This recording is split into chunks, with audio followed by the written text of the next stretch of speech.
Hey everyone, just a quick little disclaimer before we get this episode underway. Kyle's mic is, I think, literally lodged in his throat for the majority of this episode, so we cannot fix the audio on it. There's a lot of good content, and so I'm loath to delete it or to re-record it because it's never the same the second time. So we're gonna let it ride.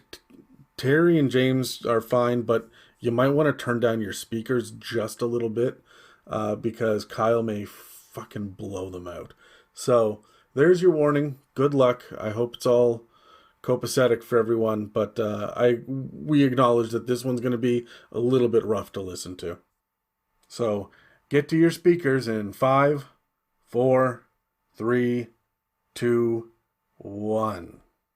Would a dragon god have a horde? And if so, what would be in it? Oh, right. Okay. Would a dragon god have a horde? I think definitely they'd have hordes. And I think they're going to have all kinds of stuff because the dragon god is going to expect gifts from everyone from everywhere, not just a particular region. So you're going to get gold and jewels and fine art pieces, well, all kinds of art pieces from all kinds of regions, and maybe even statues, as well as those other types of treasures like trophies of like vanquished, foes. And so yeah, I think they would definitely have a horde, and I think it would be have much more variety to it than a regular dragon. Okay. Oh, I like that. So like every time someone gifts something, right, it like disappears and then it just gets added to the horde. Yeah, I would say so. James? Okay. For me, I think a dragon god technically would have a horde, but it wouldn't be collected by them. It would be every time a dragon of their particular genre was given a tribute, given a tithe, a percent of it goes to the dragon god. Oh, right, like a cut, like a kickback. Yeah, kickback to your god. The church takes 10% of your earnings for doing nothing. The dragon god takes 10% of your earnings for doing nothing. Kickback Okay. to God sounds an amazing band name. I gotta use that somewhere. Kickback to your God is, I don't know, maybe there's like a 2000s feel to that. Yeah, like an emo band kind of thing. Yeah, it's something like that, isn't it? Yeah. Okay, I'm pretty sure that's a My Chemical Romance album.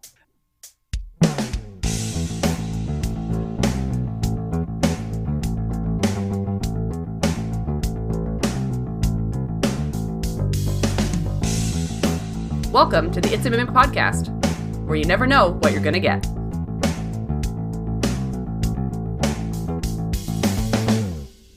Okay, welcome to another episode of the It's a Mimic podcast, where we continue our conversation on Monsters in Dungeons & Dragons 5th edition. I am Terry, and with me today are James and Kyle, and this episode is called Dragon Gods Epic Tales of Sib-wing Rivalries.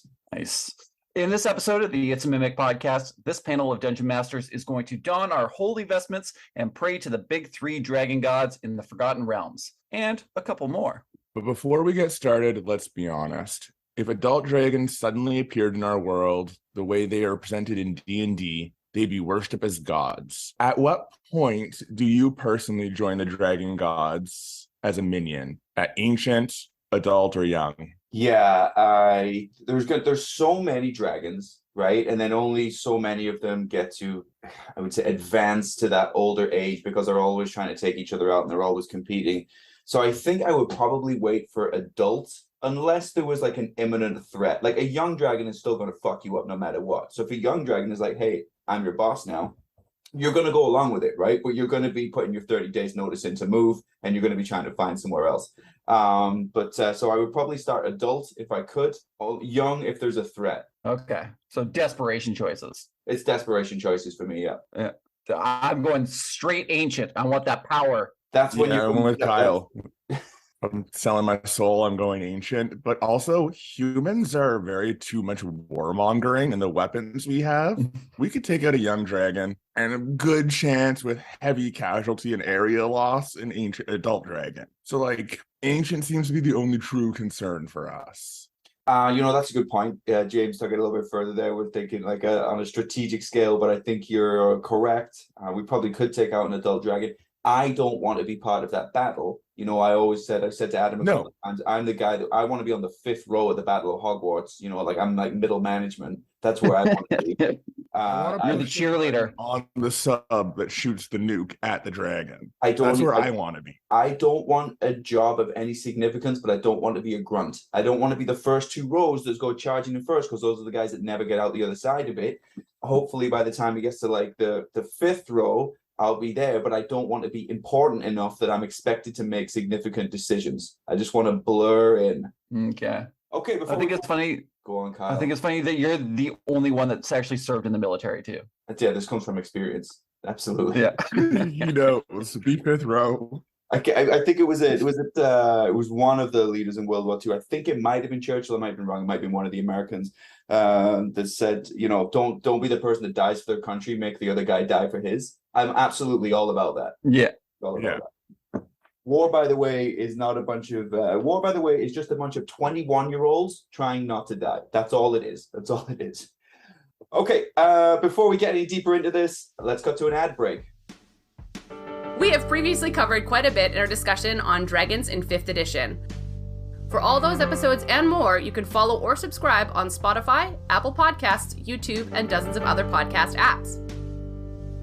And if you'd like to support us, you can donate through the website, check our store, or join our Patreon and get access to other episodes and series. If you'd like to pay for some ad space on It's a Mimic, or just shout out to a friend, please reach out to us through our email and website that are listed in the show notes below. Before we go any further, thanks to Logan for becoming our most recent Patreon subscriber. We look forward to shooting the shit with you on the Discord. It's a busy week at It's a Mimic. We've got a little bit of something for everybody this week. Not only did we do the mailbag questions yesterday, where Terry, Kyle, and I sat down and answered a handful of surprisingly PG questions from you guys. Like, there was not a whole lot of rated R stuff. So, I mean, dear listeners, you slippin'. But then, of course, there's also today's episode on Dragon Gods, which is really just part 1 of the conversation. We'll be doing Dragon Followers next week. But also, we've got a little bit of something for everyone on the Patreon as well. So, Copper tier and above are going to have access to the next Campaign Builder episode, where we sit down and talk about strategy sessions with the players and why they're important and fun, even though combat doesn't break out. But before that, on Wednesday, I'm going to sit down and drop another Legend Lore Online episode, because there's been a lot of releases recently, and they're not all great. So let's start off with probably the most popular one that's come out in the last few months. And then the end of the week is going to wrap up with, well, Silver tier patrons are going to have the opportunity to listen to me sit down and wax poetic about nothing in general for a very long time. We happened to catch a conversation on mic instead of recording an episode, and there was enough insight and good shit in and amongst the crap that we're going to release it. So, a little bit of everything for everyone. It's a full week, and we hope that everybody's having a great middle of November. Don't let the seasonal depression get you down. Don't forget to save up for Christmas, and don't forget to go easy on the last remnants of the Halloween candy, assuming there's any left. Anyway, let's get back to the episode. All right. There's one other thing that I got to go over right now with everybody, and that is the fact that as I'm editing this and moving forward, I've discovered that James was mispronouncing Sardior. I guess that he got a wrong pronunciation guide somewhere online. So Terry actually corrected him, but then James ignored him because the Zoom call glitched and James didn't hear it. So I didn't know what to do. I was going to try to edit James, try to find if he ever said it properly, or edit the word he or anything in it. What I ended up doing instead, which I think is really freaking hilarious, is I just edited Terry exclaiming Sardior at the top of his lungs, and just edited it into James's freaking breakdown. So this is now a drinking game I've made, and every time that Terry says Sardior, you got to do a shot. So there we go. Don't play this while driving, but otherwise, reach for that bottle, because this is pretty funny, and it makes me laugh. It catches me off guard every time. So, enjoy. All right, let's get it going. James, I think we're starting with you today. Sardior is a unique ruby dragon in its natural form. Is a long, sinewy body covered with deep ruby red scales, and at a distance is often mistaken for an ancient red. Sardior works covertly against the planetarium and any human rulers who sought to imprison or make use of the psionics, and any giant who sought hostile actions against dragons. These actions include seeking out dragons to slay them, destroy their eggs, or to conquer their lairs. This dragon is worshipped by neutral dragons, scions, and psychic warriors, but doesn't require much from his followers. He doesn't try to guide their decisions, view him as an ideal to be stroked after and to help improve. Many sought out his clerics as a source of knowledge. The temples gained their wealth by charging their services. They showed little interest in politics. Sardior Is the first creation of the primordial dragons, Bahamut and Tiamat. He helped them to create the first metallic and chromatic dragons. When the gods of the outer planes invaded the material plane, Sardior hid in the heart of creation, and is believed to have died when the first world was destroyed. However, some sages believe that Sardior consciousness survived, shattered and fused all over the world in the material plane. Like the Terry of dragons. Yeah. like the me of dragons, you think? Yeah, just hiding away. Hiding away. Do you think I'm hiding away? I don't hide. Well, no, I was thinking of your like how you would react in terms of dragons coming. Or like the fifth line, you know. I think Terry would be the most excited if dragons showed up. Maybe a toss up between him and Pepperina. No fair. Yeah, I think Pepperina is going to be way more excited than me. I'm like an enthusiast from a distance. I don't need to be up close to dragons. Awesome. James, you got anything else on Sardior? That's what I've covered. There's some questions. Okay, perfect. Okay, let's go to it. Sardior is one of the ones which I didn't even really know too much about Sardior until we started doing this. It's an unusual name that I think Yeah, I didn't know this dragon existed prior to doing the research on this. Yeah. Okay, cool. All right, let's go into some questions then. Let's roll initiative first, and then I'll throw the questions at you guys. Oh, 16 for me. 17. 12. Okay, Kyle, you're going first with the 17. James, you can catch your breath and you'll go last. So Kyle first. So the obvious quest is that Sardior is still alive and in hiding, but where do you hide him, and why is he hiding in your homebrew campaign? If I was going to pick anywhere he was going to hide, it's probably with the Gisserai in Limbo, you know, or anywhere there's basically a pocket of psionics. But I think like the Gisserai on Limbo, where they got that crazy little citadel thing going on, I think I would probably hide him around there. As for why he's hiding in my homebrew, probably because I wouldn't use him unless this player like specifically brought him up. Although like in terms of story, it would be because you can't be a target if everyone thinks you're dead. Okay, that makes absolute sense. I think for me, I would maybe hide him if I wanted to have him included into a campaign in a setting that I know most people may visit. I would probably put him on the Sword Coast in Candlekeep, probably. The reason being that's a location for a lot of knowledge. And so the reason that he would be hiding there based on his lore and his neutrality is that is a way for the dragon gods to maintain a constant understanding of where the humanoid's knowledge base is at, particularly with humans, where every 40 years as humans, we get these new grand ideas about what is now correct. And then 40 years later, we change it and we roll through these different kind of legacies, which can be quite chaotic in itself. And so it would allow the Dragon Pantheon to keep an idea on where we are, how much we know, whether they need to influence us for whatever reason. And to do that, the best place to do that would be to keep Sardior in a place like Candlekeep, where we keep all of our knowledge so that he can influence how we move forwards while being hidden. Thanks, Kyle. Kyle is nodding in approval for those people at home. So that's good. James, what do you think? For me, you would just the lore that's already there of how everyone believed he died during the destruction of the first world, but he's a gem dragon. So he's shattered his consciousness into every gem on the planet. That's why they have so much information. Interesting. In every room of every rich person, they're wearing rings with gems on them. He has that information. And every room has a pillar in a giant church or whatever. Right. He has that information. He's connected to all his own consciousnesses. So he's an information broker, but your party doesn't meet him as an information broker. They meet him as a little hermit that sits outside the street that gives them good information. Interesting. So they don't know he's a dragon god, but He's there just to mess with the balance, make sure it stays neutral. Oh, I So he'll send your love party that. to go defeat the bad guy, but he'll also send the bad guy after your party to make sure they don't get too strong. Oh, I like that. I like how that would increase the importance of rubies,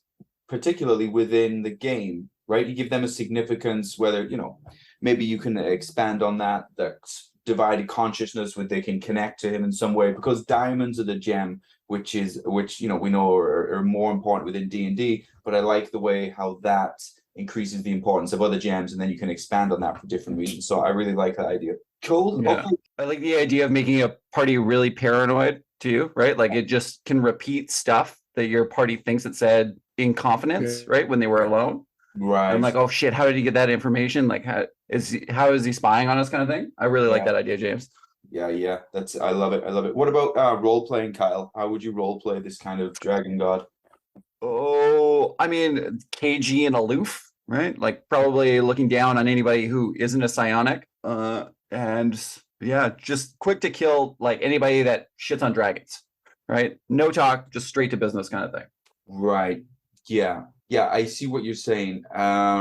Aloof, definitely. I think that I would have that distance as well, and I think I would do it so that Sardior could continue to gather information. That seems to be the way that I would want to lean into it, knowledge, and they would do that probably because D&D players certainly, but just people in general, we like to talk, and we like we have like these short-term brags of when we know something, and we tend to keep talking. One thing about humans is, I don't know, for whatever reason, and everybody does it, we do it, whatever we think is correct. We automatically think we're correct until somebody proves us wrong. And so I like the idea that we would just keep word vomiting and just divulging things to this dragon where they may know more, but it's going to help them influence the world going forwards to maintain that balance of neutrality that James was talking about. So I might use this as an NPC to encourage the party to keep divulging things where they don't know what the consequence of that is going to be down the line. So I'd maybe use it that way.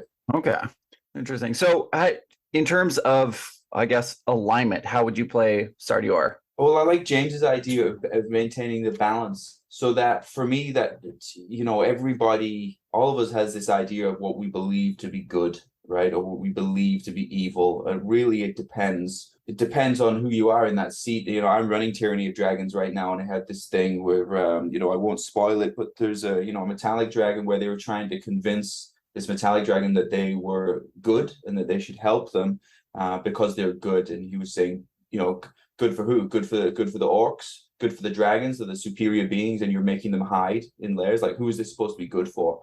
And I think I would do that with this kind of dragon as well, where the party may think that they need to do this for whatever reason because this is good, but I would emphasize the point that just because they think it's good, it not necessarily is. And so for whatever reason, that means that in this occasion, this neutral dragon needs to go against them because the neutral dragon believes that will sway the balance of neutrality. Okay. Because I mean, the way both you guys kind of put it, it makes him seem kind of nefarious, I guess would be the best way of putting it. Maybe.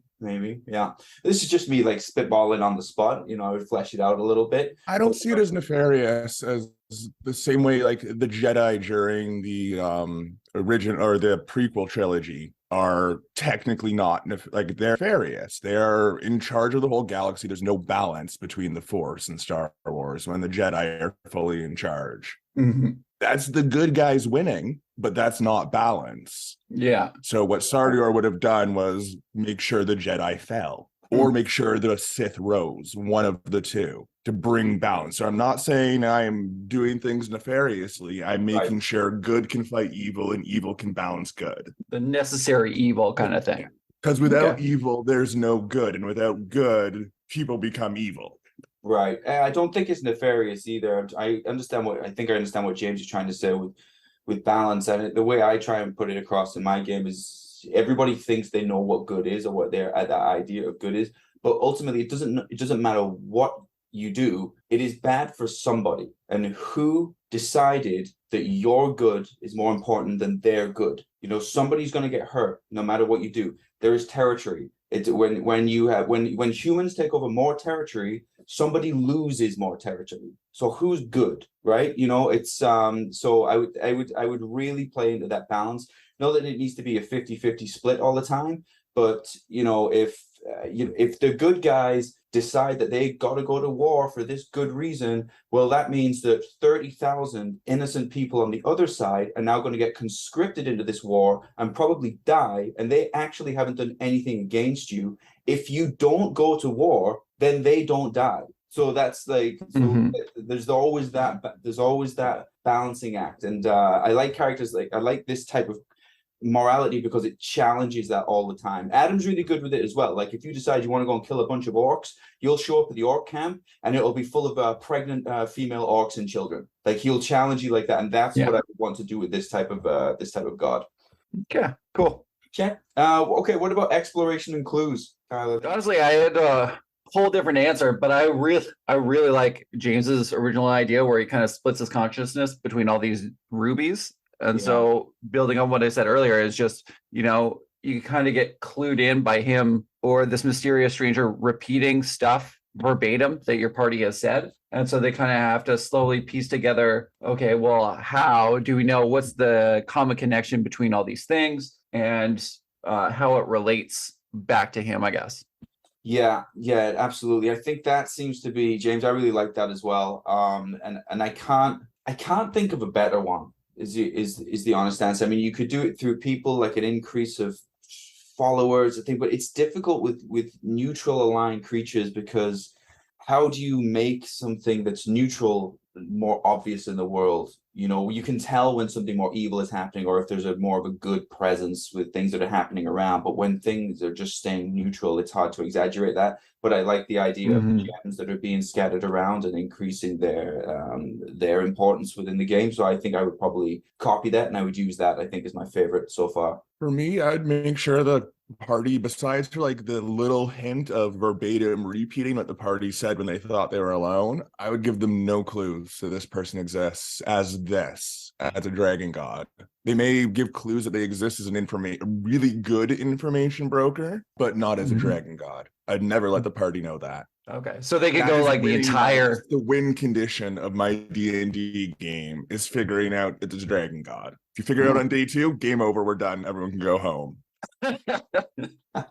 It's ruined. Everybody leave. You ruined it. You figured out the secret. Go home. We're done. The secret, All right, cool. Okay, let's move it on to the next one then. Kyle, I think you're our next one to go. Bahamut. I see online that there are 2 common pronunciations. I see you and I differ. You emphasize the Bahamut. I emphasize the ha. I say Bahamut, but it was interesting. Bahamut. He was first known to the other dragon gods as Zymor. The Untheric called him Marduk, while the Ferunians now know him as Bahamut, the platinum dragon, god of justice, nobility, protection, and honor. He is the patron and progenitor of metallic dragons. He is nearly 200 feet long with a tail to match. Bahamut possesses traits of all 5 kinds of metallic dragons. So we'll have the horns of, I'm drawing a blank, like silver dragons, the claws of gold dragons, etc., etc. His eyes change color depending on his mood, and he is covered in platinum-colored scales that have a faint blue sheen to them and are said to be almost indestructible. He has currently made a home for himself in the 7 heavens of Mount Celestia, though his aspect often travels the material plane in numerous different disguises, mostly human. His favorite being an old human wizard with 7 golden canaries, who are really ancient gold dragons in disguise. And he goes by the name of Fizban the Fabulous. Though he has been known to appear also as a prince, drawn by a carriage of 7 horses, an urchin with 7 friends, or a beggar with 7 dogs. I mean, pretty much just the theme goes that there's him and then 7 identical other things that travel with him. Where does Bahamut come from? Well, the short answer is no one really knows.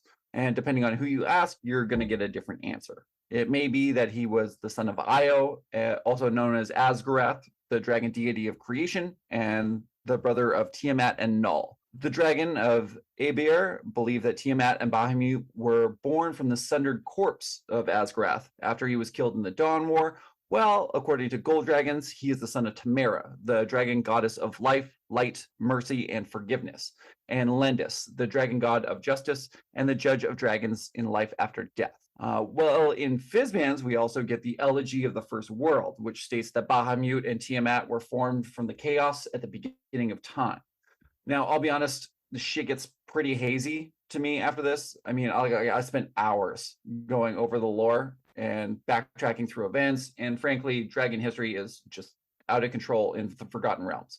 It has gotten almost unwieldy and no longer really makes sense. I mean, unless you go like, the contested ideas of creation myths through different civilizations and all that stuff. But it's just, I found it frustrating, I guess. Okay, according to the Elegy of the First World, Tiamat and Bahamut essentially created the material plane, and with it, the First World. It supposedly did not exist before. However, at this point, we have already gone through the Dawn War, where Aebir and Toril were split. Asgarath and Ericus have fought, and humans exist, even if it is in a primitive form. And anyways, according to the Elegy of the First World, when it was created, all the other gods, particularly the ones from Mount Celestia, went, hey, that's a neat place you got there. Can some of my creations hang out with you? The dragons did not like that idea, so they started a war with the Faerun Pantheon, which ended up with Bahamut losing and Tiamat imprisoned. Eventually, Bahamut regained enough strength that he returned, but not to battle this time, just to kind of watch and see what all the fuss was about with all these new gods. And then eventually opted to join the Pantheon for some unspecified reason, after which the First World was destroyed, all for some unspecified reasons, but all signs kind of point to the Faerun gods just being irresponsible dicks with his creation.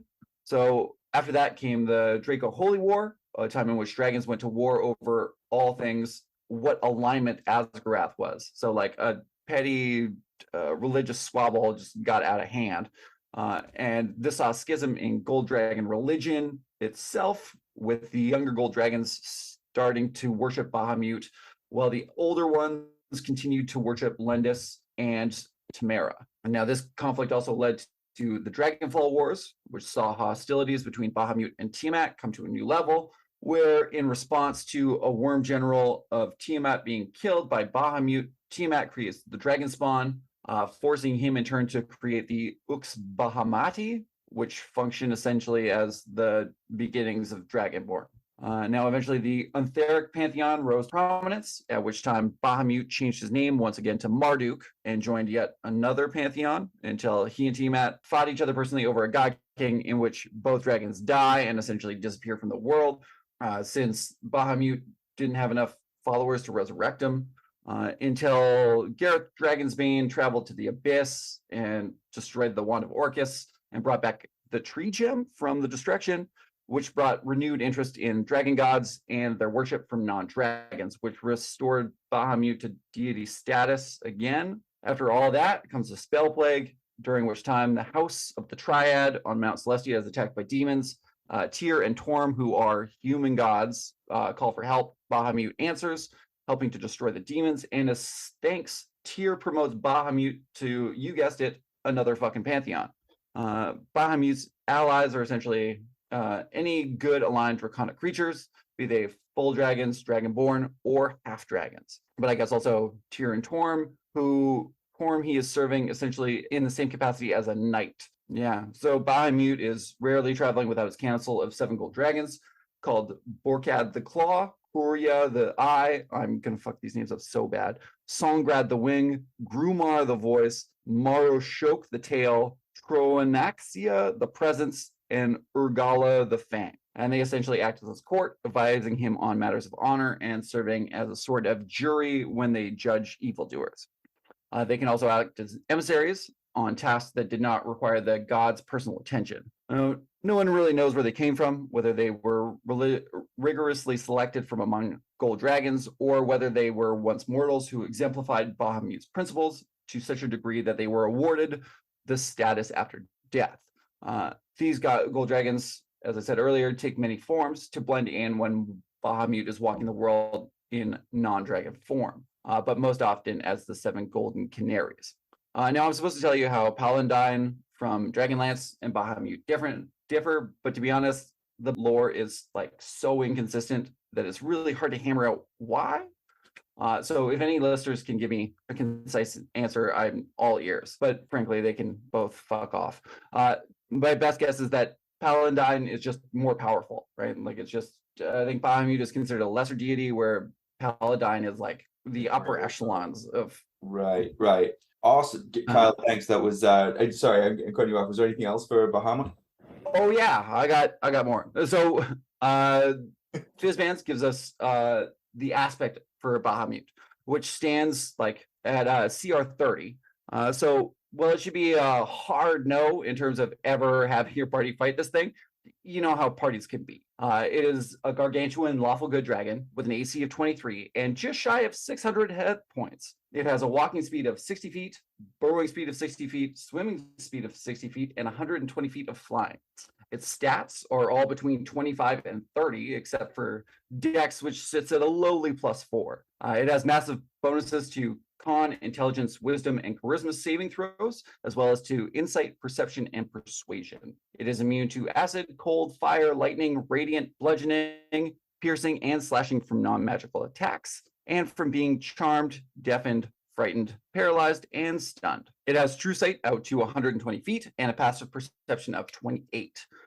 Strangely, though, it only speaks Draconic and Common. You know, like I figured it would have at least had Celestial, since Bahamut lives on Mount Celestia, or I mean, all languages like most gods have. But for traits, it has 5 legendary resistances and something called Platinum Brilliance, which recharges after a short or a long rest. So basically, if the aspect is reduced to 0 hit points, it instead automatically resets to 500 hit points, gets its breath weapon back, and all legendary resistances, as well as being able to use mythic actions, which basically gives them 2 new options for legendary actions. If opting to go this route, it also recommends you immediately give your players 155,000 experience points just for getting through the first round of the aspect. For actions, it can take 1 bite, claw, and tail attack. Each get a +19 to hit on 1 target. The bite has a 20-foot reach and deals 2d12 plus 10 piercing damage and 4d10 force damage. The claw has a 15-foot reach and deals 2d10 plus 10 slashing damage and grapples a huge or smaller creature with an escape DC of 20, though it can only grapple 1 creature at a time.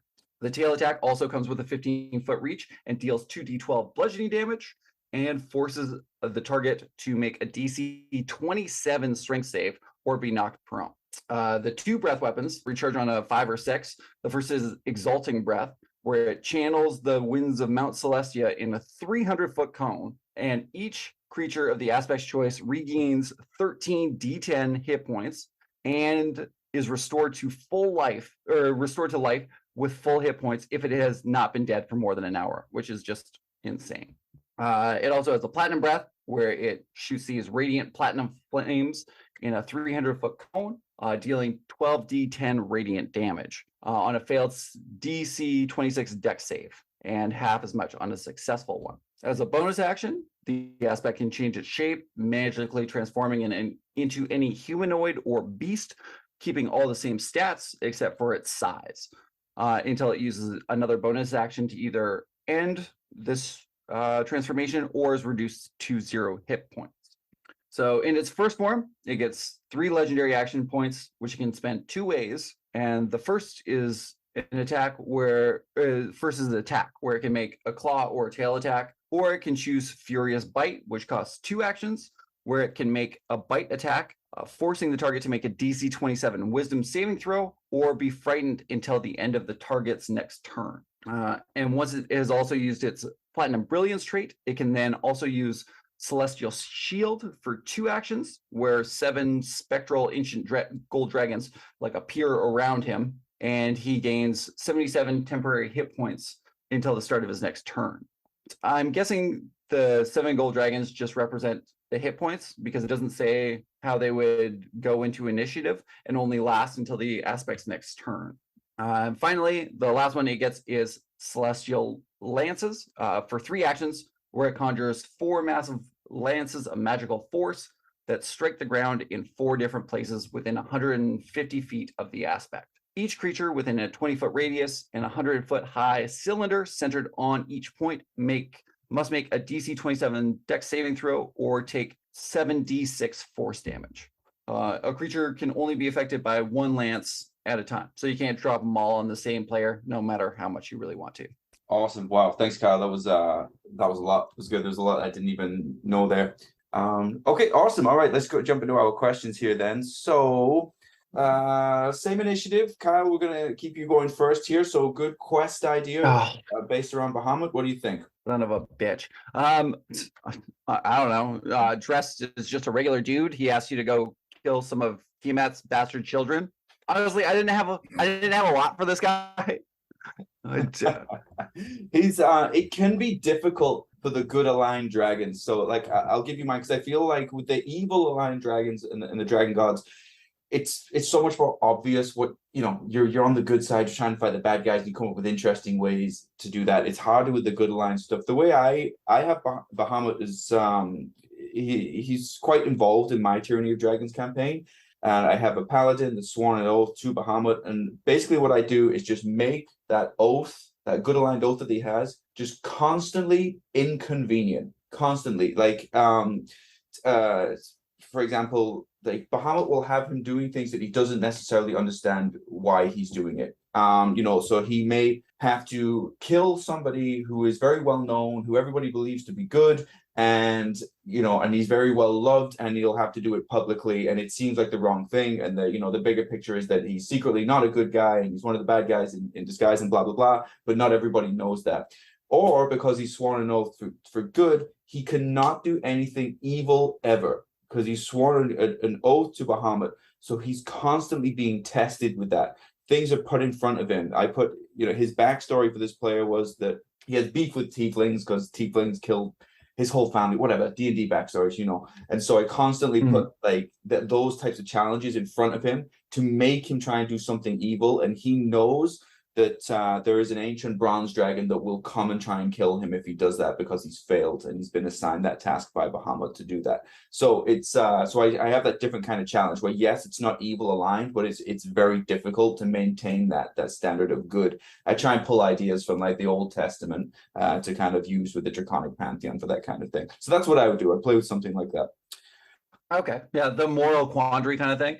My biggest issue with him is that it's just, I don't know. I guess I got frustrated by his backstory because it was really wishy-washy, right? It kind of jumped all over the place, and he didn't really strike me as necessarily a good character, right? Sure, he's aligned with good people, but I mean, he just does things out of convenience a lot of the time, and instead of being actively good and trying to make a difference, he stands back and just waits. He would go for inaction over, being a paragon of good, I suppose. Right. Yeah.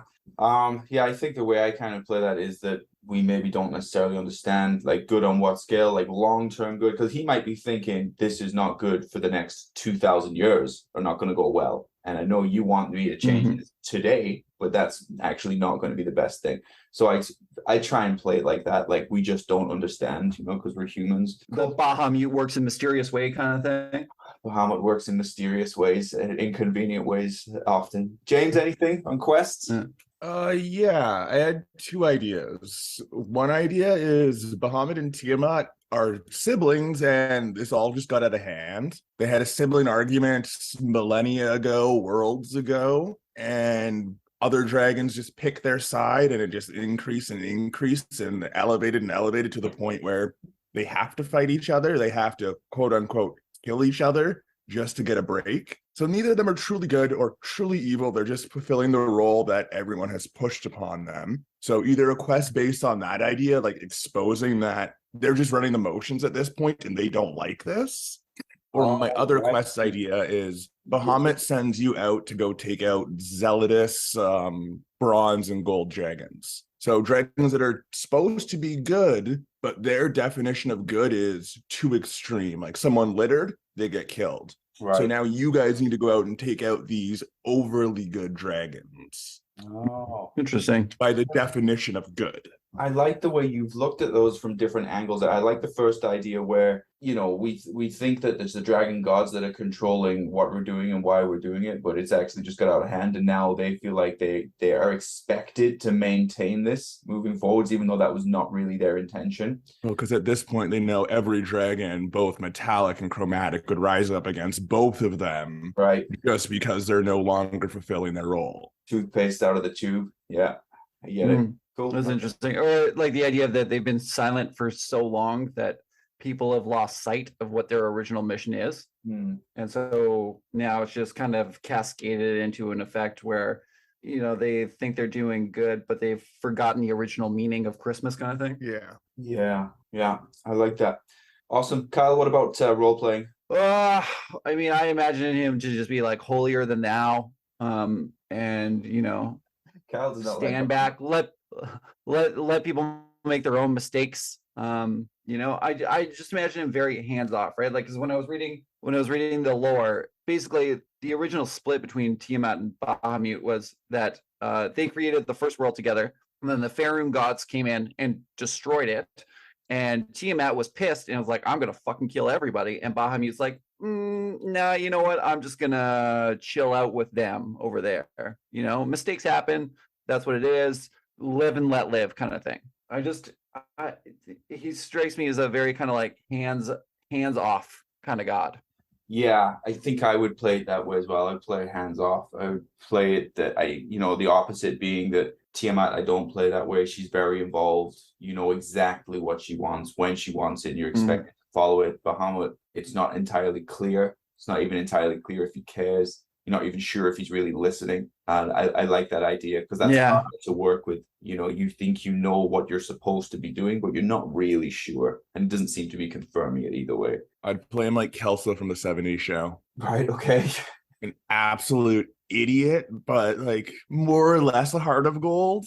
He cares about people and wants to do right, but he's got 6 brain cells to rub together, so he doesn't know what to do. Right, I understand. Yeah. Okay. Spent too long in human form.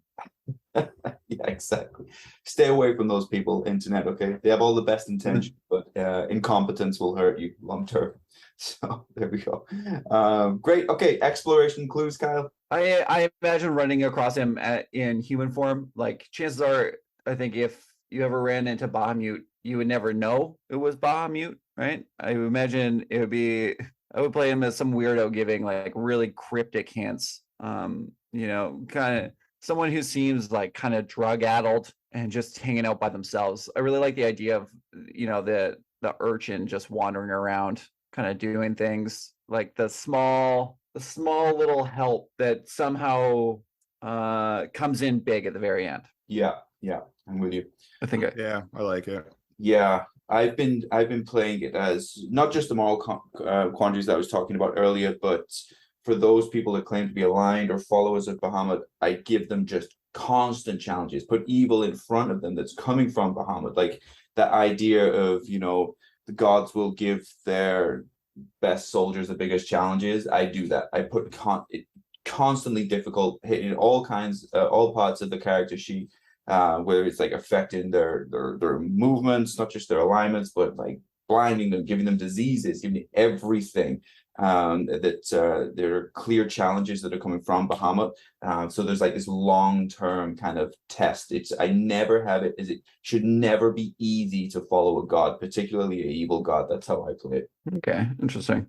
Do you do the same thing for like evil characters where you'll put it's a choice to be good in front of them? No, because I don't do it the other way around, because Tiamat has no interest in testing you to see if you are good. Tiamat is the opposite, that if you fail, you're dead. That's it. So it's difficult, but for another reason. This is more, the Bahamut side is more like training. Like, I have something bigger for you, and you're going to get tested every step along the way, and it's going to get harder and harder and harder. So when you get to that biggest challenge, I know that you're prepared, and you know that you're prepared. But it's not easy. I don't like this idea of, you go to whatever church your God is at in D&D, and you say that you swear an oath to them, everything's great, and then your life is great from then on. Absolutely not. It should be harder, if anything. If you're saying you're this good aligned thing, you should be tested constantly. Yeah. Cool. Combat, Kyle. Don't Like, why would you fight this thing? Right? If you're a party, just don't even try. But I mean, I could see it if I was going to have a combat with this aspect. I mean, I would have it at the same time that there is a Tiamat aspect, right? They come out to battle each other, the ultimate showdown kind of thing. I especially think about the exalting breath, where it can basically bring creatures back from the dead. It just seems a good way of allowing your party to fight the Tiamat aspect and not get horrifically murdered immediately. Yeah. For me, if you're planning on taking on this aspect, I think with D&D, we get sucked up in this idea that we have to fight everything from 30 feet or closer. You know, when you get to the level that you're taking this thing on, you need distance. Out in the open if you can, if it's coming to the material plane, and distance, like a couple of 100 feet away. There's long range spells. At that point, you can affect the weather. You can, you have your own followers, even a longbow can hit them from distance. But I think constantly maintaining that distance so that they're using their turn to try and get closer to you, because there's a lot of great abilities, but there isn't anything with too much distance. So out in the open and stay far away and keep hitting it and make sure you keep that distance, and good luck. I like Kyle's idea of having the two aspects fight, but I'd also connect it to what my idea was earlier, that they don't actually want to be fighting. So it's a powerful illusion that affects the real world. And as your players go throughout the campaign, these two will fight often. And as your players learn more and more that they don't want to be fighting each other, they'll see less and less of the illusion each time. So in the final, quote, fight, you'll figure out who you're actually fighting. So you, Tiamat, Bahamut, and the party will fight someone else greater together in the final fight, where everyone's watching Tiamat and Bahamut fight. You fought 5, 10, or whatever, saving the world, but no one's going to know. They're going to think these two dragons fought and these two dragons killed each other again. And you're the party that was responsible for making it happen. Right. Interesting. So like the secret bad guy all along was just trying to initiate this fight, right? It wasn't actually. They're trying to invade this realm. And each of these major battles that Tiamat and Bahamut would be illusioning would be a break point for that invasion. So either like a general's coming or a new portal's opening and you need to do something to stop it each time. And at the very final battle, the big guy shows up and all of you are fighting. So 3 gods with you fighting beside them. Give the players bonuses or blessings from both the gods on their side to make sure they don't die instantly, like resistance to all damage types. So they take half damage from absolutely everything. Okay. Yeah. And you can still have a god level fight without your players just melting in the first round of combat. I could get down with that. Okay. Awesome. Okay, perfect. Okay, let's move on to our last one then. So I will take us from here with Tiamat. So Tiamat is a unique chromatic dragon in that she has one head for each of the primary colors of the most common species of chromatic. So that's black, blue, green, red, white. Each head operates entirely independently of the others and has the powers of the member of the respective race of that dragon kind. So black has acid, red has fire, etc. Her body also has traits in common with that of a wyvern as well, including a long tail, which is tipped with a venomous stinger. Tiamat also has 3 main avatars. She has one known as the Dark Lady, which is a woman with long dark hair and completely black eyes. She always wears dark robes and frequently has a seductive smile on her face. Which reminds me of a former goth girlfriend I had. I was just thinking about your obsession with goths. Secondly, good obsession to have, Terry. Yeah. Secondly, the chromatic dragon, which is I think the one that most people know, the chromatic dragon form with stubby legs. Apparently, I never really noticed that. But apparently, that avatar has stubby legs, and everybody knows the 5 heads of the chromatic dragons. But the skin of her body also merges together into 3 significant stripes. So there's the blue-green stripe. There's like a gray and purpley kind of area, and then finally a brown skin which covers her tail. And the final form is the Undying Queen, which is essentially a Dracolich version of the chromatic dragon form that I just discussed there. So Tiamat is throughout her lore, she's been in different areas, but I feel like all of that is kind of getting forgotten as we solely concentrate on the fact that Tiamat is imprisoned in Avernus. I don't see it as imprisoned, like she's all chained up and she's not happy. I feel like Tiamat is living a pretty good existence in Avernus. You know, she has followers Like down a there, Swiss prison? followers down there. She's what, sorry? Like a Swiss prison? I guess Where they have like TVs, nice luxury beds, room service. are they really in Swiss prisons? They have room service. I don't know if it's room service, but Swiss prisons like look nice. Yeah, they're not bad. Okay. Also, like the Scandinavian countries have like pretty good ones. Yeah. A lot of places treat their prisoners like human beings. Yeah. Right. Okay. I would treat them how they treated others in society. That's what they get from me. But yeah, so Fair. if you're in there for, depends what you're in there for, is how I treat you. Okay, so Tiamat, mostly pronounced Tiamat as I say it. Apparently some people in the world pronounce it Tiamat, like how some people say taco. Do what you want, but you're wrong. She is the lawful evil dragon goddess of greed. She's the queen of evil dragons. Wait. I'm sorry. There's two ways to pronounce taco. Well, okay, here's the thing. I won't beat this horse to death any longer, but there's an issue with vowels in North America where there's like 3 vowels instead of 5, and there's this weird ah sound, which is not a, it's not a, and it's not ah of an o. So to me, Taco. So to me, it sounds like you're saying taco, like Tocko, taco. It doesn't sound like taco. It doesn't sound like it's like a weird ah. That's not really a vowel to me, but sure, you know. So Tiamat doesn't. It's not. I don't know which vowel that is. Tiamat. Okay. For a while, she was also the reluctant servant of the greater gods Bane and later Asmodeus. Before entering the Faerunian pantheon, she was a member of the Draconic pantheon, and for some time, she was also a member of the Untheric pantheon, which I don't really know too much about. Maybe some people out there do. Tiamat is also the eternal rival of her brother Bahamut, who's the ruler of the good metallic dragons we just learned about, though some people do speculate that actually the two are former lovers. I think that you could argue that perhaps you could do both. I've kind of touched on the fact in my campaign that it might be both. It's a bit Game of Thronesy, but they're not people, they're dragons, and they don't care what you think, so that's what they do. Tiamat is notoriously arrogant. She's greedy, hateful, spiteful, and she is vain. She never forgives any kind of slight ever and is solely focused on obtaining more power and wealth, which sounds incredibly stressful to work for her. Like you could have a 20-year career in the Cult of the Dragon and have never failed ever, and then you're 2 minutes late to a meeting and you're dead, and so is your whole family for generations. Sounds incredibly stressful, but that's the way she is, and I stick to that to a T in my campaign as well.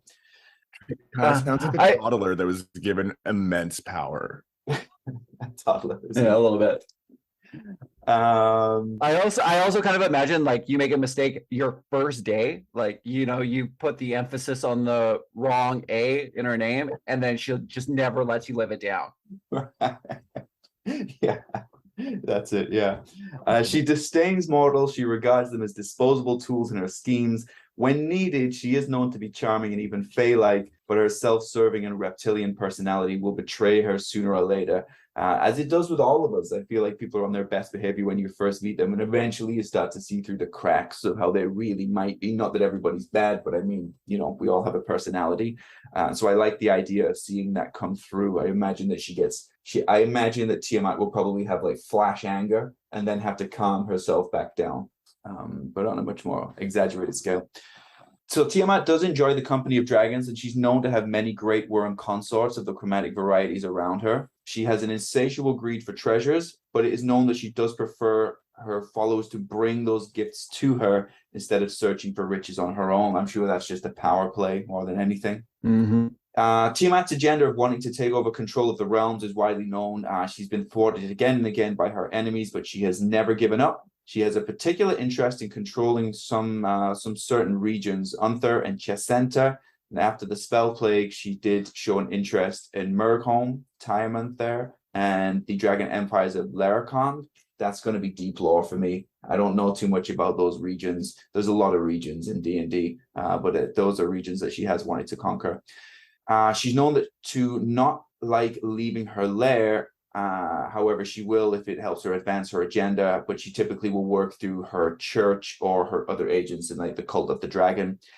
Tiamat keeps an active watch over all of the dragons of evil kind and always tries to stir them to further her actions, and leverages their pride and their wickedness to further her agenda. She essentially encourages and enables them to do evil things all of the time.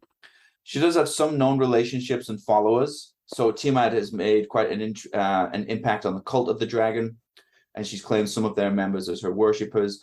Most evil dragons will worship Tiamat since their species first appeared in Toril, and kobolds believe that Tiamat created them. For the Church of Tiamat itself, the Church of Tiamat is regimented by a strict hierarchy of ranks and titles, and Tiamat's clerics are occupied by the twin tasks. There's two tasks: one of acquiring an ever-increasing hoard of wealth for her, and the second agenda is to destroy all of the other faiths of the other deities as well.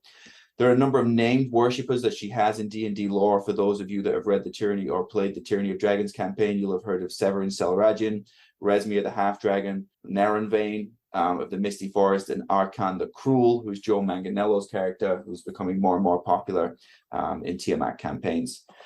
And there are two stat blocks that I want to visit with you guys. There's one that comes from Fizban's itself, and then one that comes from the Rise of Tiamat. The first one, we'll take a look at the one from the Rise of Tiamat.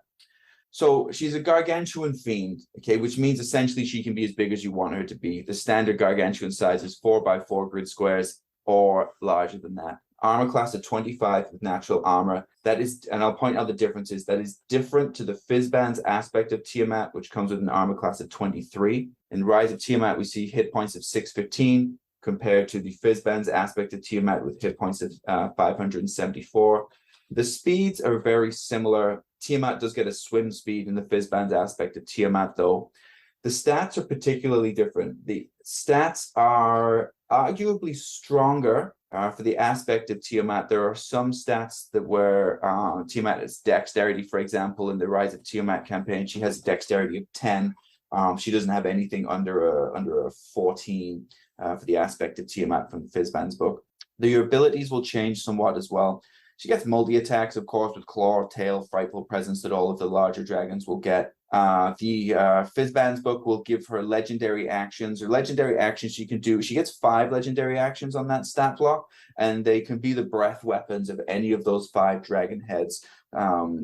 So it costs 2 legendary actions to do that. So you're looking at least 2 breath weapons as legendary actions on Tiamat's turn, which means she takes them at the end of somebody else's turn, in addition to her own actions, which she has.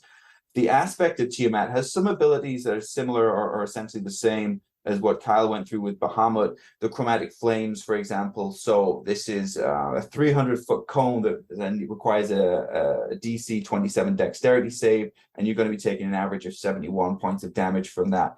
This is just a standard action that Tiamat has. It's going to be any of the 5 elemental types that Tiamat covers.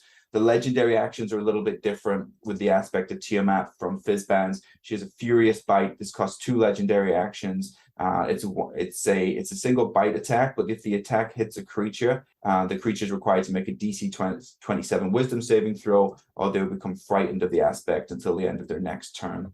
She gets mythic actions as well. She can hurl creatures through Avernus for the cost of 2 actions.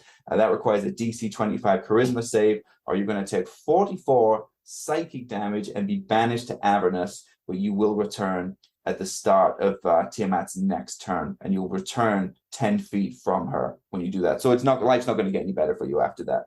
And then she also has Chromatic Flare, DC 27 Dex save. On a failed save, we're looking at an average of 39 points of damage from any of the 5 elements, chromatic elements, and the successful creature takes half of that damage if they are successful on their save. So those are the 2 stat blocks. I just touched on the major differences there. I am probably going to blend these stat blocks when it comes time for me to run this, because I like good stuff on either side. It's not really supposed to be, it shouldn't be easy either way. So I'm probably going to take advantage of things from either side of these stat blocks. All right. Okay. But that's it for me. That's everything from Tiamat. Anything jumping out there, guys, that we want to touch on as I scroll up to these questions? I like the Tiamat from Rise of Tiamat a lot more than I like the aspect of Tiamat. It seems more on brand with the 5 different heads, right? Like with the aspect of Tiamat, it doesn't really address it at all. There's no change, like all 5 heads do the same breath weapon, whereas the other one it does, right? And I think the bite, I mean, I like the idea of being able to bite and do different kinds of damage depending on which head does it. Right, yeah. Okay, I'm agreed with you there.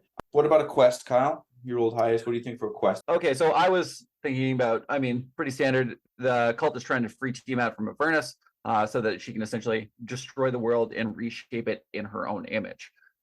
She has given the cult members the secret of how to make themselves into dragons. So then slowly throughout the quest, you have a cult. You're facing cult members that are like slowly becoming more and more draconic like.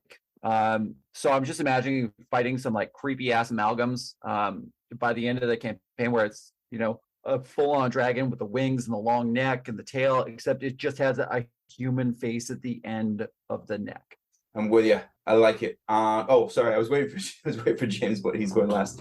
Yeah, for me, for a quest, I think because I'm running Tyranny of Dragons, I like the idea of what would happen afterwards if Tiamat is risen to the material plane. So I would like the idea of an entire campaign that follows Rise of Tiamat. So I want to imagine that the last adventuring party has failed, and now Tiamat rules the prime material plane. So now we imagine Waterdeep, Neverwinter, Baldur's Gate, all of those places in this like post-apocalyptic kind of world where you are now the resistance that is trying to regain control of that world. So it's a complete reimagining of how we know the Sword Coast would be. So that Okay, I like that. James? I'm actually going to take a bit from both your ideas. So I'm going to do the same with Terry after the fact, but take from Kyle the people changing into dragons.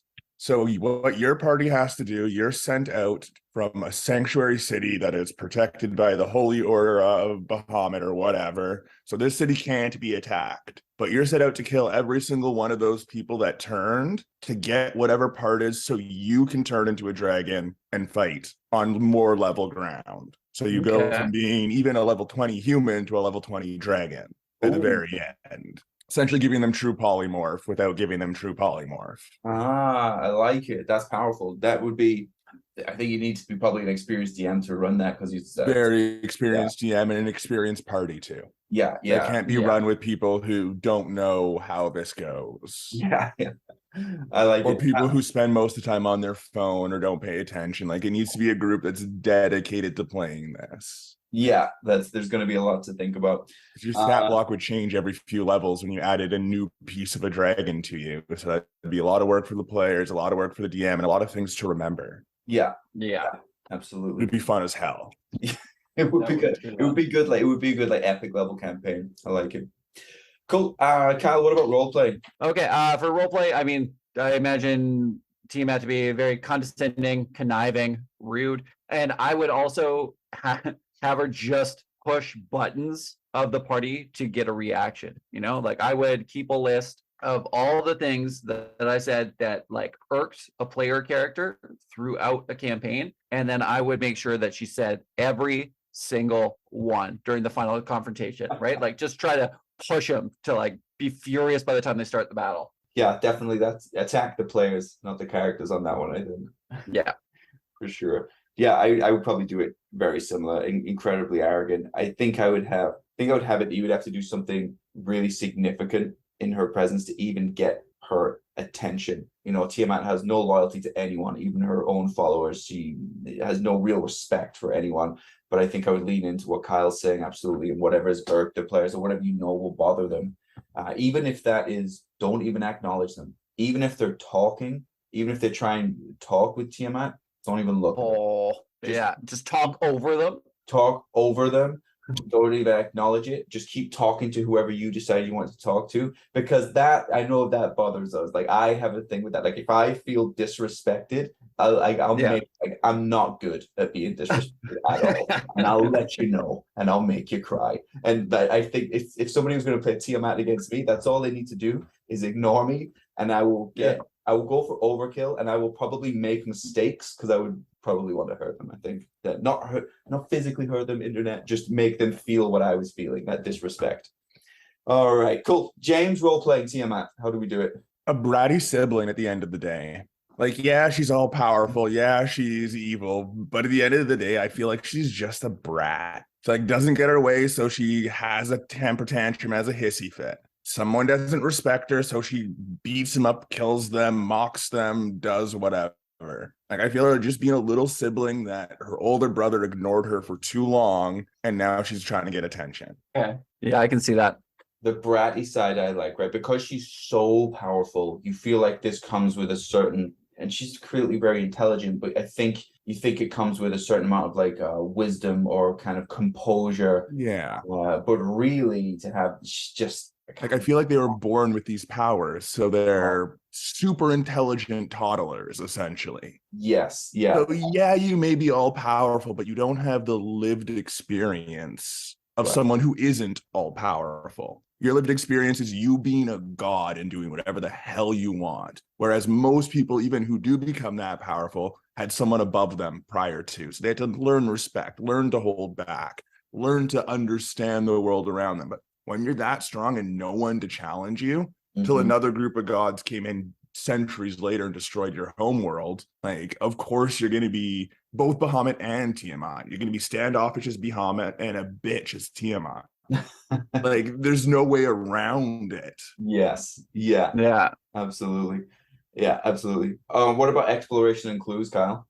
Okay, so building up the thing I was saying before, I would leave a trail of dead chromatic dragons, right? Like your party gets sent to go kill these dragons, and then by the time they get there, the dragon is already dead, but it's just got pieces missing, right? Like it's missing its head, it's missing a wing, or missing a claw in this time, right? And so the cult is basically building a body for Tiamat to inhabit out of all these dead chromatic dragons. So you're trying to figure out like who got here before you, why are these dragons already dead, and why are they missing these pieces? Right, right.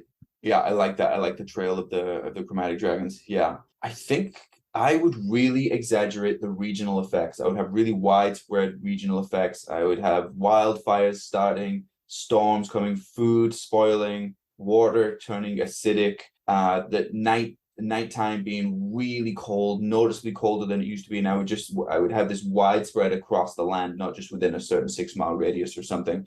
And people would be taking this as omens that Tiamat is going to return. So I would really lean into the regional effects, I think. Okay, that'd be pretty cool. I like the idea of the regional effects, but I would do hard borders on them.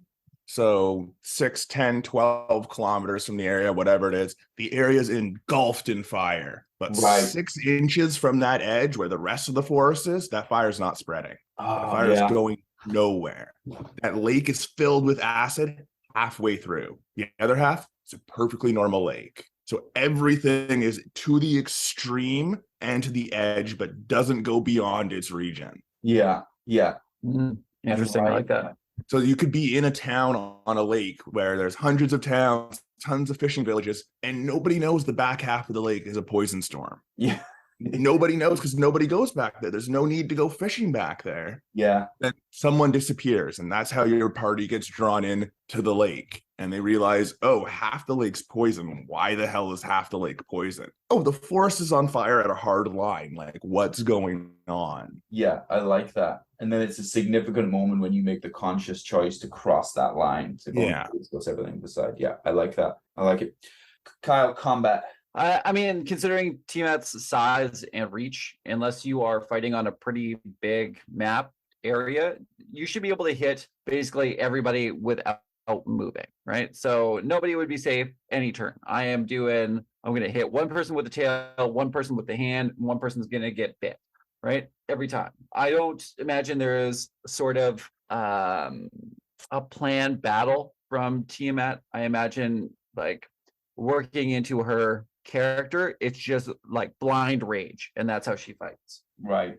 Okay. And I think that makes sense. That is, I understand how that would be what Tiamat would do. I think maybe I might do it slightly differently. I don't think I'd spread it out like that. I think I'm not thinking in a way of like, if I was controlling Tiamat, like how to be the most strategic. I would try and make it as interesting as I can for the players. And by interesting, I mean I want to just stress them to hell. I want to destroy all of their plan, because they'll plan for 2 hours before they go into this thing. So one at a time, I'm just going to hit one team member. I'm going to have them unconscious so that they have to spend their entire turn trying to figure out how to bring that person back. I'll move backwards, change location, fly out of the lair, do what I need to do. But every round, there's enough going on where I think I can get one person down, and I'll just drag this battle out, move them through different elements into different places.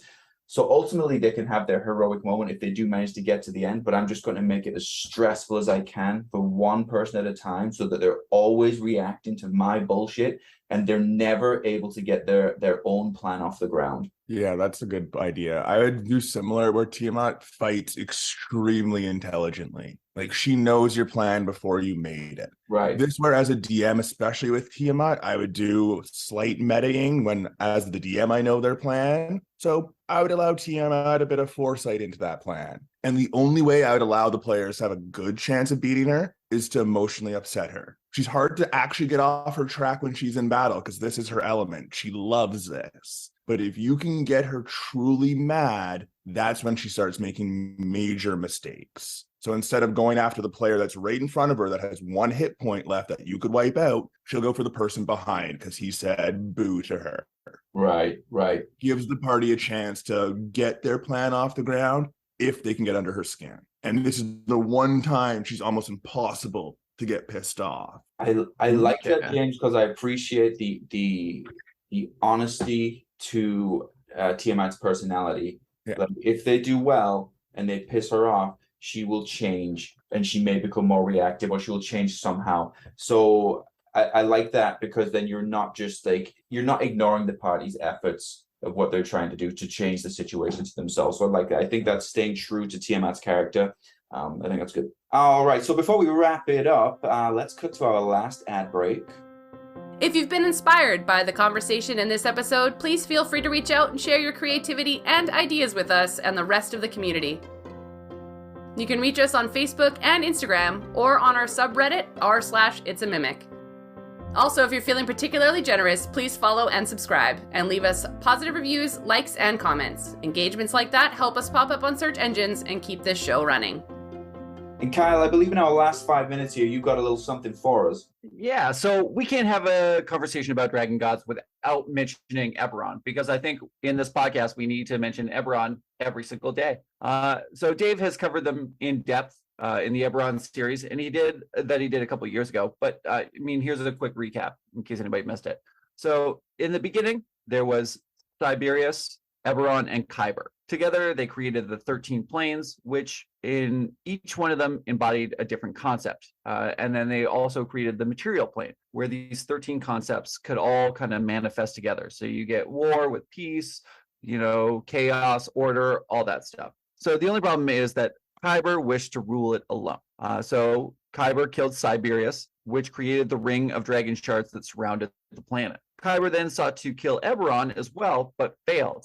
And Eberron, knowing that they could not kill Kyber because they're not powerful enough, instead turned themselves into a prison and trapped Kyber within. So now it is said that Eberron became the planet itself, while Kyber became the Underdark and the creator of demons and aberrations, forever hoping and plotting to one day escape from the prison of Eberron. So Eberron also has something called the Draconic Prophecy, where Eberron itself basically whispers possible futures to the people who can read it. Knot patterns appear in strange places, like rock formations or ice crystal patterns, and they basically show a map that can be used to guide histories. The clues are often cryptic and vague, often having a number of different possible interpretations.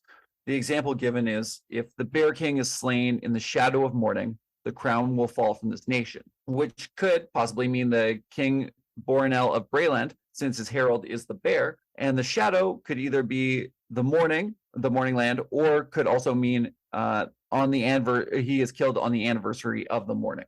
It doesn't necessarily mean that he will die and that the monarchy will fall, just that if he dies under these certain circumstances that are laid out in the prophecy, it will happen. So if he does die either in the Moorland or on the anniversary of the morning, then we can expect the kingdom of Brayland to fall. Which basically sounds to me, if you say anything vague enough, you can ascribe meaning to it afterwards any way you want.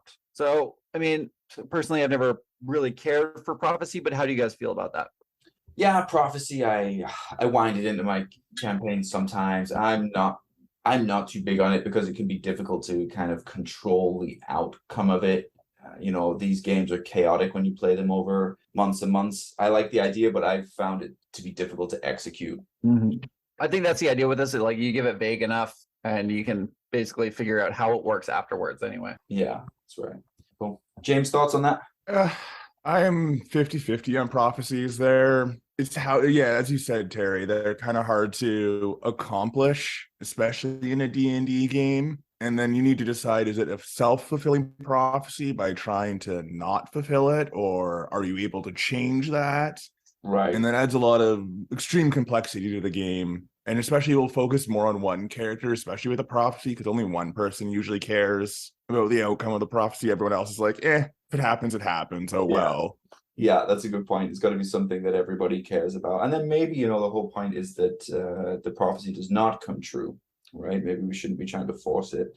But yeah, continue. But then is it prophecy if it doesn't come true? But is the prophecy, them hearing the prophecy and them taking actions to try to stop the prophecy fulfills it. So if they heard the prophecy and didn't take any actions when they were supposed to, the prophecy wouldn't come true any longer. That's my point of saying you need to decide if they're taking actions is what causes the prophecy, right? Or if the prophecy happens no matter what. That's one layer of complication before you even give them a prophecy. Yeah, it's hard. There's too many. I think it's almost too many moving parts to use prophecy in in a D&D game. I feel like prophecy, unless it's going to take place in the next 2 or 3 sessions, it is not a good long-term goal. So you don't know what players are going to be in your game 2 years from now when the prophecy is supposed to be fulfilled. No. Everyone may be new. There may be only one person who really hated the prophecy left. No, that's a good point. Yeah, it's a great point. Yeah, absolutely. Okay, awesome. Kyle, anything else on that for us? Well, okay, so I mean, between Forgotten Realms, Eberron, and Dragonlance, which dragon gods do you prefer? For me, I don't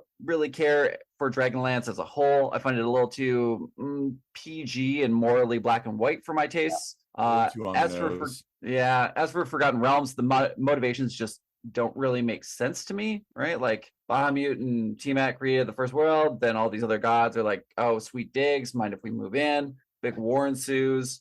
Oops, we burned the place down and killed your child. And then, Tiamat gets pissed, and then Bahamut's just like kind of just shrugs and moves into their house, I like how Eberron has set dragons like apart from humanity and any sort of humanoids, right? Like they are the other and they are greater than. They operate on a different plane, and I think that's how dragons should be.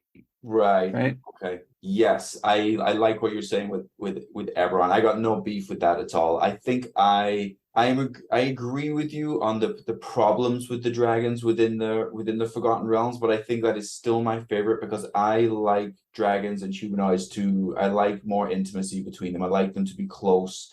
And I find that the problems that you mentioned, I've just tried to address myself, but it is a lot of work to, Bahamut, as you say, is kind of not present. So everything I described today is me trying to change that, but it means a lot of work on my part. But what I do like is that they're a lot more involved with the humanoids. Yeah. See, I don't have a problem. I don't have a problem with them being involved. I just think they are entirely alien, right? And there should be some separation. Right. Yeah, absolutely. Well, I guess for that, Kyle, my question is, how do you view the other gods? Do you view them all as humanoid, or are they an aspect of their power as well? That is a good question. I mean, I guess I always the way you're describing it, you view them all as humanoid. So they are all similar to us, and the dragons are the only ones who look different. Whereas I view the gods as an aspect of their power, and they all look different. Yes, they have a humanoid form, just like the dragons can polymorph into humans. Okay, well, see, there's a bunch of different pantheons too, right? Like there's a goblinoid pantheon, right? There's Aarakocra pantheon. There's fucking all these other ones to cover each different one. Why is it just humanoids and dragons that are in the same pantheon, right? Like you don't find a dragon in a goblinoid pantheon. Because goblins suck. So why would you want to be in one? But, yeah, I know. It's just a first example that came to my mind, right? But there's all these other different. it's not, I think humans have appropriated the gods themselves as we do. So our Mistra god of magic is everyone else's god of magic. They have different aspects as the dragons have different aspects. It's just what we've conjured for them is the way I see it personally. Because we steal gods and change religions all the time as normal humans. Don't you think humans that have real gods in their world would be like, oh, that god of magic is more powerful than the one we were worshiping? That one's ours now. That's our god of magic. Shut up, guys. So that's ours. We're humans, is what we do. Okay. Yeah, but I mean, it's just like the switching of the pantheons kind of bugs me, right? Like they go from legends told by mortals of inner or mortal affairs. Yeah. So we're only hearing one aspect of a story, and you're the DM, the real god of the world. So yeah, as Terry was saying, you got to put a bit of work in to knock out the kinks you see or hide it behind lore. Just that we don't have an answer. So shh. Don't ask questions. Shut the fuck up. Basically. Yeah. So that's all for this discussion on Dragon Gods. Make sure you subscribe or follow and check back regularly to see what inspiration and insight we'll have for you in the future. Thank you for listening to another episode of the It's a Mimic podcast. If you'd like to support us, we have a donate button on our website, www.itsamimic.com, a store with some It's a Mimic merch, and a Patreon. This episode and others can be also found on Spotify, Apple Podcasts, YouTube, and most other podcast apps. Thank you again for listening to It's a Mimic, where you never know what you're going to get. This has been an It's a Mimic production. Please check the show notes for this episode to see links, time codes, and credits, and don't forget to reach out and share your own inspirations.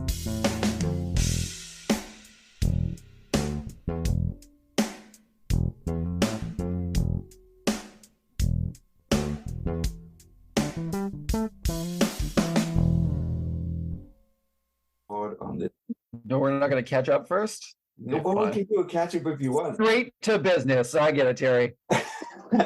You were the late one, Kyle. I was saying to Adam before, I was like, every time I see you guys, there's something we have to go to. Like we're playing a game or doing a podcast or something. No, there's no small talk. Because if we wait half an hour doing that, everybody's late for stuff and I get it. Kyle, I hope you're okay. Is everything okay? Yeah, I'm in a great mood. You know, I just got back from vacation and I'm about to go on vacation again. So yeah, feeling good. Well, that sounds great. 2 vacations in a row. James, do you get 2 vacations in a row? No, I don't. I'm not someone. Oh, it was Canada Day long weekend. You didn't get a long weekend? Like slaving away at the mines? No. Oh, okay. Well, long weekend. That's different. Yeah. Okay. Fine. I didn't go away on vacation then, but I went up to Peachland for the long weekend, which was really nice. Canada Day, outside of Thanksgiving and Christmas, is probably my favorite one we've got. So, really, Thanksgiving is like your favorite holiday? Well, just because of what we do at Thanksgiving, it's like a family thing, and people come together, mood. It's nice. Okay. Yes, I get for that reason. Like, it's not everybody coming together too much for Canada Day. You tend to just go and find a celebration somewhere. Yeah. All right. Okay. Let's go to it. Enough of that small talk, Kyle. We'll do it again in 6 weeks. But we're good to see you guys. Okay. Sardior.